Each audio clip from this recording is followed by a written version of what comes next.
Hello दोस्तों, स्वागत करता हूँ आप सभी का मेरे YouTube channel the English junction में। और आज हम बात करेंगे पोयम स्टीफन स्पेंडर के द्वारा लिखी गई an elementary school classroom in a slum class 12 CBSE की। ये एक बहुत इम्पॉर्टेंट पोयम है। इस पोयम की समरी मैं ऑलरेडी अपने YouTube चैनल पर अपलोड कर चुका हूँ, जिसको बहुत लोगों ने सराहा भी है। आप उसको देख सकते हैं, डिस्क्रिप्शन में उसका लिंक दिया हुआ है।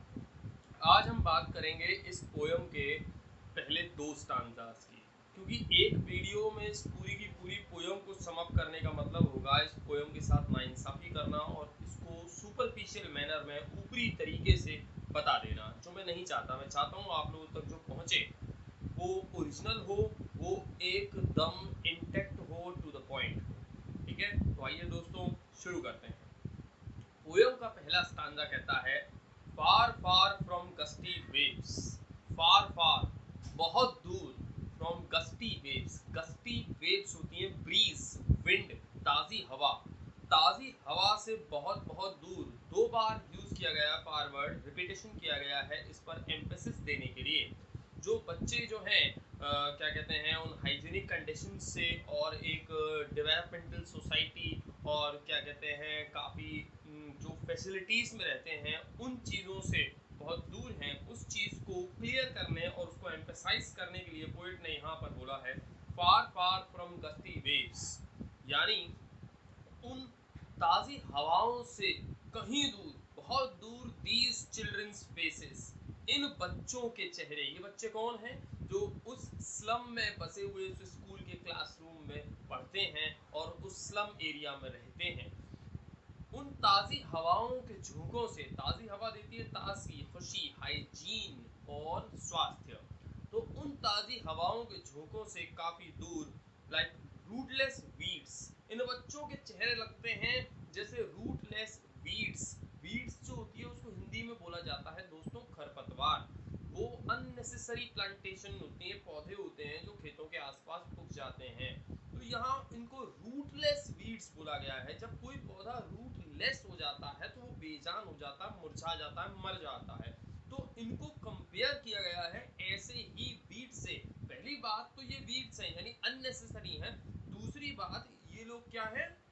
रूटलेस हैं। रूटलेस होने का मतलब क्या हुआ? ये बेजान हैं, इनके अंदर कुछ भी नहीं है। और इसके बाद क्या कहता है स्टीफन स्पेंडर जो पोएट है, वो कहता है कि the hair turn round like पेलर। द हेयर, उस लड़की के, उस बच्चे के जो बाल हैं, टॉर्न राउंड, चारों ओर फैले हुए हैं। डियर पेलर, पेलर का मतलब है पीला निराशाजनक चेहरा।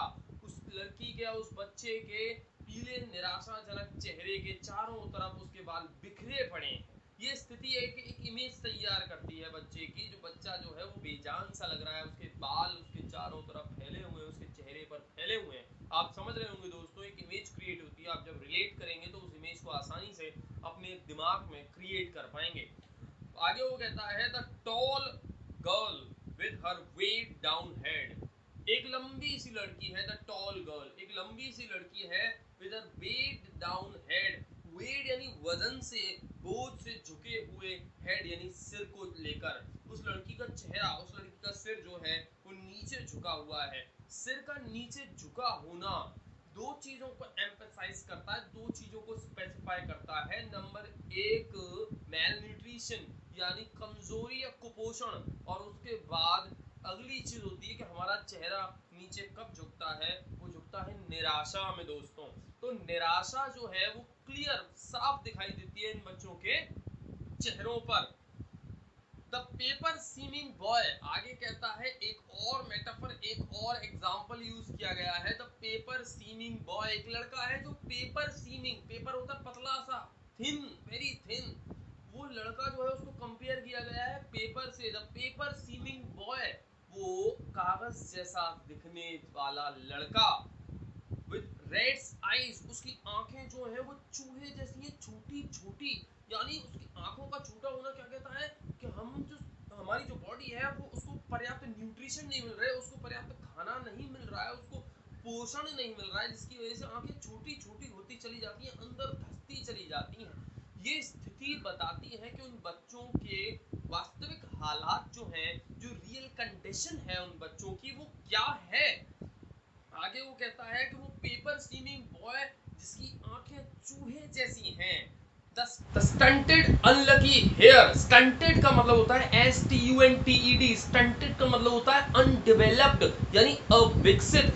वो उस बच्चे को बोला गया है अविकसित। अनलकी हेयर, हेयर का मतलब होता है उत्तराधिकारी, जो कि किसी का सक्सेसर होता है।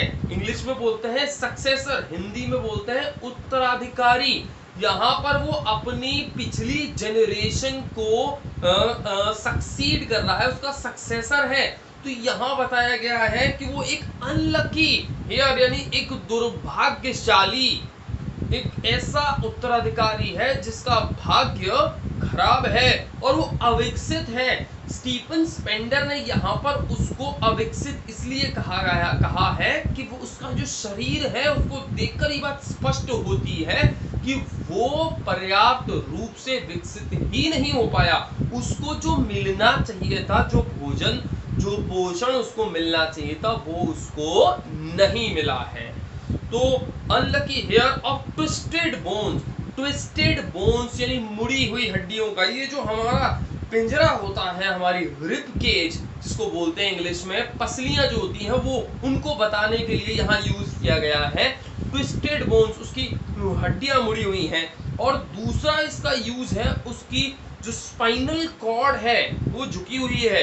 किसी की स्पाइनल कॉर्ड या उसका पोस्चर ऐसा होता है कि वो आगे झुककर बैठता है, ये बताता है कि वो कमजोर है और वो निराश है। जब आप निराश होते हो तो आपका चेहरा झुका होता है, आपका शरीर आगे की ओर झुक जाता है, कंधे झुक जाते हैं। तो ये चीज स्पेसिफाई करती है ट्विस्टेड बोन्स को। रिसाइटिंग अ फादर्स नैरल्ड डिसीज, रिसाइटिंग वो उच्चारण कर रहा है अ फादर अपने पिता की। अ फादर का मतलब है जो 20 से जस्ट प्रीवियस जनरेशन थी उसकी एक नैरल्ड डिसीज को, नैरल्ड डिसीज का मतलब है गांठदार बीमारी जो आनुवंशिक तौर पर हेरिडिटी के बेस पर लगातार चली आई, उस बीमारी को वो आगे ले जा रहा है। वो उसी का ही सक्सेसर है, उसको सक्सेशन में कोई किसी तरीके की संपत्ति नहीं मिली है उसकी प्रीवियस जनरेशन से, उसको केवल बीमारियां, कुपोषण और दुर्भाग्य मिला है। आगे वो कहते हैं कि वो रिसाइटिंग हिज लेसन, वो अपने पाठ को पढ़ रहा है उस क्लास की बेंच पर बैठकर। तो ऐसी हालात जो हैं वो हैं दोस्तों इन बच्चों के, और ये हालात हम कहीं भी किसी भी स्लम एरिया में जाकर देख सकते हैं जहां पर लोग पिछड़े हुए हैं, उनको पूर्ण रूप से सुविधाएं नहीं दी गई हैं। चाहे ये पोयम स्टीफन स्पेंडर ने लिखी हो, लेकिन आज ये इंडिया के सिनेरियो पर, हमारे देश के हालातों पर बहुत खरी उतरती है। आगे वो बताते हैं कि at the back of the dim class, dim class उस कम रोशनी वाली क्लास के एट द बैक यानी पिछले क्षेत्र में, पिछले एरिया में, back of the class, class के पीछे की साइड में, वन अननोटेड एक अनजाना सा, स्वीट एंड यंग प्यारा सा और छोटा सा, एक अनजाना सा प्यारा सा और छोटा सा बच्चा है। His eyes live in a dream, his eyes उसकी आंखें, live in a dream एक सपने में जीती हैं, यानी उसकी आंखों में एक सपना झिलमिलाता है, आंखों में एक ख्वाब, एक ड्रीम झिलमिलाता है। ऑफ स्क्विरल्स गेम, स्क्विरल यानी गिलहरी, गिलहरी के गेम यानी खिलहरी जैसे खेल वाला, स्वच्छंद विचरण वाला, अपनी मर्जी से बाउंडलेस केयरलेस होकर घूमने वाला एक सपना, जो कि केवल सपना है दोस्तों, वो उसकी आंखों में झिलमिलाता है कि वो भी एक दिन इसी तरह से स्वतंत्र होकर, स्वच्छंद होकर विचरण कर पाएगा, घूम पाएगा, उसको भी वही हाइजीनिक कंडीशन मिलेगी और पूर्ण रूप से स्वतंत्रता मिलेगी। ऐसा एक ड्रीम इसलिए कि वो वहां तक पहुंच नहीं सकता, ये चीज उसकी आंखों में झिलमिलाती है। Entry room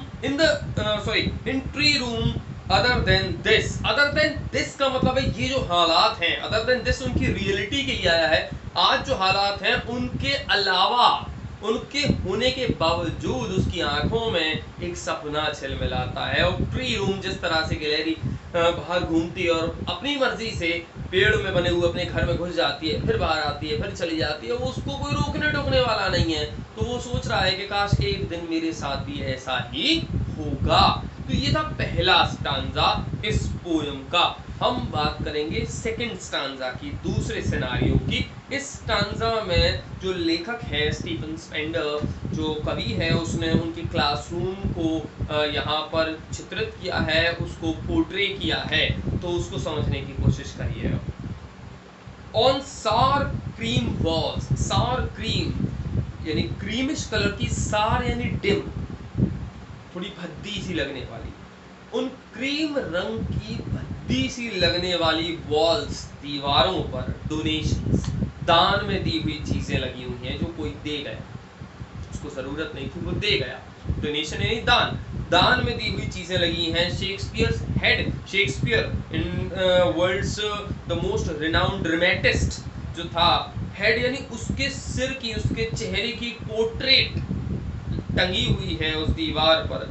cloudless at dawn, cloudless यानी बादल नहीं है, एट डॉन, डॉन होता है प्रातः काल का समय, भोर का समय। भोर के उस चित्र में देखने पर आता है कि भोर के समय बादल नहीं है, आकाश साफ दिखाई देता है। और उस खुले आकाश में, उन चित्रों में, उन डोनेशन में दी हुई चीजों में वो देख सकते हैं कि सिविलाइज्ड डोम, डोम का मतलब है गुंबद, ऊंची ऊंची इमारतें, सिविलाइज्ड यानी सभ्य, अमीर और पूरी फैसिलिटी के साथ रहने वाले समाज को यहाँ पर आइडेंटिफाई या फिर इंडिकेट करने के लिए स्टीफन स्पेंडर ने सिविलाइज्ड का यूज किया है। सिविलाइज्ड डोम, सभ्य समाज की ऊंची ऊंचे गुंबद, ऊंची ऊंची जो बिल्डिंगें हैं, राइडिंग ऑल सिटीज, पूरे शहरों में फैली हुई हैं, बड़ी बड़ी बिल्डिंगें जो कि बेल्ट, जिन पर घंटियां लगी हुई हैं, जैसे गिरजाघर पर घंटियां लगी होती हैं, उन पर घंटियां लगी हुई हैं। फ्लारी, वो फूलों से लदी हुई हैं, फूल घंटियां खुशियों को दर्शाते हैं। The tireless valley, tireless valley Australia की एक वैली है जिसका चित्र वहां उनके क्लासरूम में लगा हुआ है, जिनका उन बच्चों के जीवन से कोई लेना देना है ही नहीं। तो ये सब चीजें उस दीवार को डेकोरेट कर रही हैं, और जो डेकोरेट कर रहा है वो सब कुछ डोनेशन है और इररेलेवेंट है completely. Open handed map awarding the world it's map, open handed map awarding the world it's map, ये जो खुला हुआ नक्शा है, ये जो वास्तविकता है इन बच्चों की, अब इस दुनिया को अपना खुद का नक्शा ले रही है, क्योंकि इन बच्चों का नक्शा उस वास्तविक दीवार पर लगे हुए नक्शे से बिल्कुल अलग है, बिल्कुल भिन्न है, इररेलेवेंट है, उसका इससे दूर दूर तक कोई लेना देना है ही नहीं। एंड येट, और फिर भी, for these children in slum में रहने वाले बच्चों के लिए, इन बच्चों के लिए, दीज विंडो, ये जो खिड़कियां हैं, उनके क्लासरूम की जो खिड़कियां हैं, नॉट देयर मैप, वो उनके मैप नहीं, वो उनका नक्शा नहीं है, वो जगह नहीं है। मैप का मतलब क्या है? Geographical image. वो जगह नहीं है जहां पर ये बच्चे निवास करते हैं, जहां इनकी एग्जिस्टेंस है, वो जगह नहीं है। देयर वर्ल्ड, ये उनकी दुनिया है ही नहीं। Where all their future is painted with a fog, जहां पर उनका पूरा का पूरा भविष्य is painted यानी रंगा हुआ है, with fog यानी धुंध से, धुंधलेपन को दर्शाती है, अनसर्टेनिटी को बताती है। तो ये सब चीजें जो हैं उनके क्लासरूम में देखने को आसानी से मिलती हैं, जिनका उनसे कोई लेना देना नहीं है।